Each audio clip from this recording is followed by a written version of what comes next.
National channels లో అదిరిపోతున్నాయి. మన రాష్ట్రం గురించి, మన ప్రసాదాల గురించి, వైఎస్ఆర్సీపీ చేసిన ద్రోహం గురించి, హిందువులకు చేసిన ద్రోహం గురించి. ఈరోజు దాంట్లో ఏముంది? ఎసిటిక్ యాసిడ్, ఎన్టీఆర్, అదేవిధంగా మోనోగల్ సెరటిస్, బీటా క్యారడస్ అని chemical, dangerous chemicals, glee flavour రావడానికి చేసిన వైఎస్ఆర్సీపీ చేసిన దీన్ని ఏదైతే నేషనల్ ఛానల్స్ లో విమర్శిస్తున్నారు. ఈ రోజు హిందువులు ఓట్లు కావాలి వైఎస్ఆర్సీపీకి, అదే విధంగా హిందూ దేవాలయాలపైన దాడులు, అదే విధంగా హిందూ గుళ్ళు పైన దాడులు, హిందూ ప్రసాదాల పైన అవినీతి, హిందువుల పైన దాడులు. ఏంది ఈ రోజు? నువ్వు అసెంబ్లీలో రావాలి, అసెంబ్లీకి వచ్చి వైఎస్ఆర్సీపీలో అధికారంలో జరిగినప్పుడు అవినీతి గురించి నువ్వు ఎక్స్ప్లెనేషన్ ఇవ్వాలి.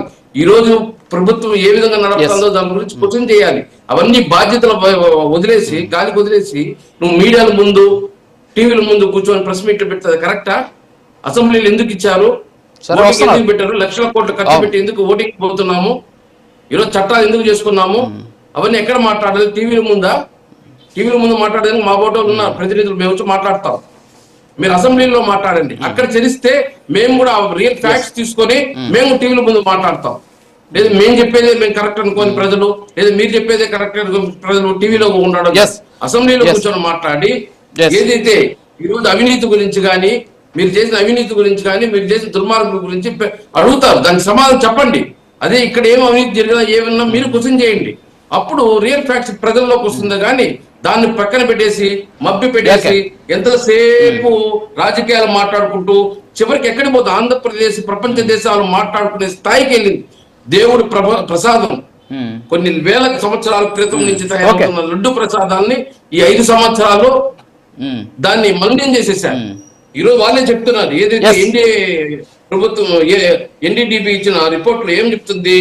197.96 ఎస్ వాల్యూమ్ ఉంటే 102.4 వరకు అది కరెక్ట్. లేదు దాన్ని మించితే 117 ఎస్ వాల్యూమ్ 117 గారు వస్తే ఖచ్చితంగా దాంట్లో పంది పువ్వు అనేది కలిసి ఉంటుంది. ఇప్పుడు ఇవన్నీ కూడా మన అసెంబ్లీలో మాట్లాడలేరు. ఇవి ఆరోపణలే చేసి భక్తుల విశ్వాసాన్ని ప్రచారం దెబ్బ కొట్టద్దు.